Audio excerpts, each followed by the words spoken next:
I'm Carter Reynolds, 42, and I just learned the hardest truth of my life. The people I love the most were plotting to destroy me. 8 years of marriage, 12 years in military intelligence, 15 years building a business from nothing. And they thought they could take it all. I first saw it on my surveillance system. Ritz-Carlton, room 2847. Rebecca, my wife, wearing a diamond bracelet I never bought. Ethan Morrison, a man I trusted, smiling like a predator sizing up prey. $23,000 stolen from our joint account. Gifts for our twins. Lies dressed as charm. My kids barely know me, she laughed. After the divorce, they'll understand. Daddy was never there, he said, every word cut like a knife. I started Reynolds Security with $50,000, a laptop and a dream.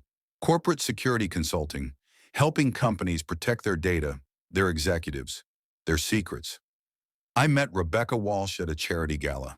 28, auburn hair, confidence that made every man in the room stop breathing. Her father a senator, her mother a federal judge. Privilege oozing from every movement. Our first date, $300 dinner at Alinea. She ordered the most expensive wine without hesitation. I should have seen it then, but I didn't. I was mesmerized. We moved fast. 6 months, she practically lived in my apartment. A year later, $18,000 ring, and I asked her to be mine forever. The wedding? Everything she wanted. 200 guests, 7-course menu, open bar, $85,000. Paid in full. For a while, it was perfect. Business growing, Rebecca thriving in real estate, twins Connor and Madison arriving in 2016. Perfect little humans, changing my entire world. I worked 70-hour weeks, took the biggest clients, and pushed harder than I ever had in the Army. Every late night, every contract, every sleepless week, it was for them. I believed Rebecca understood. She brought me coffee during late nights, massaged my shoulders, bragged to friends about how hard I worked. I was blind. By 2018, things changed. She started hiding phone calls, going to events without me.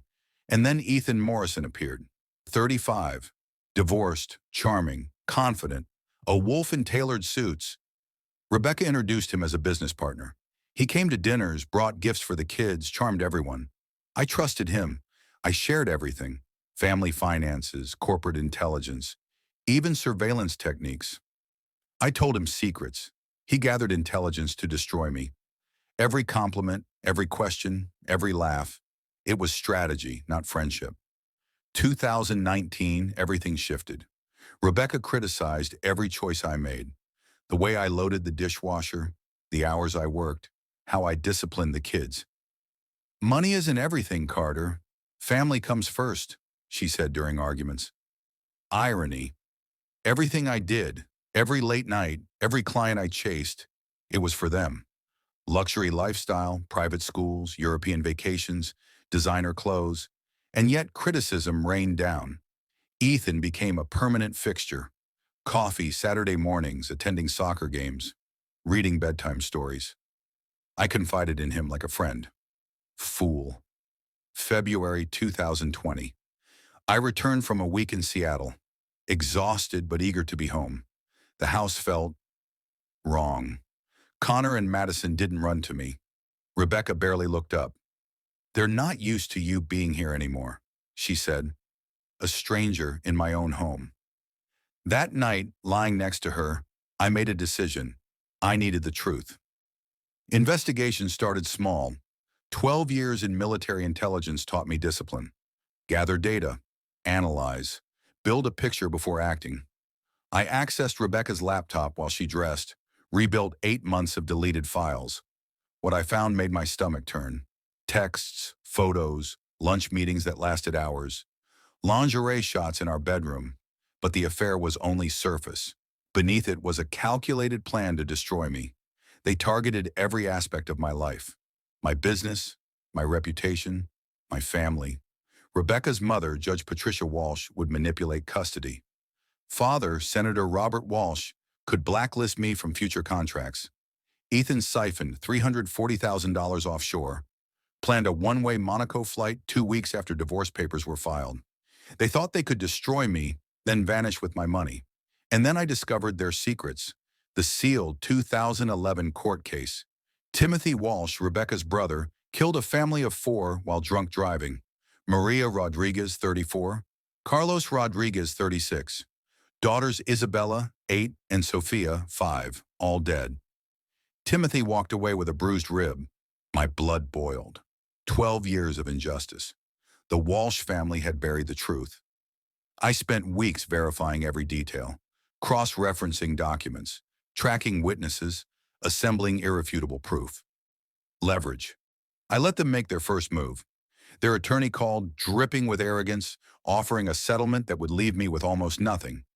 Supervised visitation 1 weekend per month. The house, cars, 60% of my company, $8,000 monthly alimony for 15 years. I opened the folder he slid across the desk.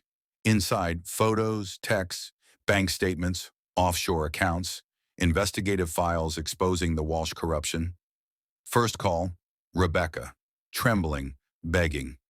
Carter, we can fix this. No. Everything she needed to know was in that envelope. Ask your mother about Maria Rodriguez. Carlos, Isabella, Sophia. Ask her how much your father paid to keep Timothy out of prison. Silence. What do you want? She whispered. Justice. Full custody. Ethan gone. Stolen money returned. Her mother resigning from the bench. Second call. Ethan. Furious. Threatening.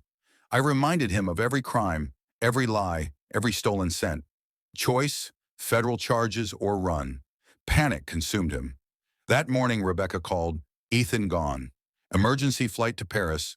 All stolen funds in tow. Surveillance confirmed it. I called an FBI contact. Assets frozen. Interpol alert. Ethan arrested 18 hours later at Charles de Gaulle trying to escape to Switzerland. 2 weeks later, final meeting. Rebecca sat across from me, broken, not the confident woman I married.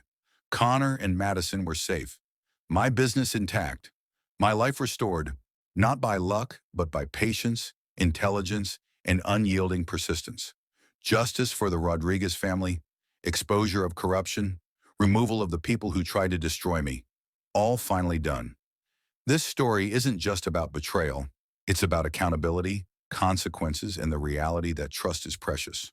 When broken, it demands vigilance, intelligence, and precision. The truth doesn't forgive, and neither do I. Now I want to hear from you. If you were in my shoes, would you have acted the same way? Could you forgive, or would you pursue justice no matter the cost? Comment your thoughts below. Share this story. Discuss it with friends. And if you crave more tales of betrayal, revenge, and people getting exactly what they deserve, subscribe. New stories drop daily, each one more intense than the last.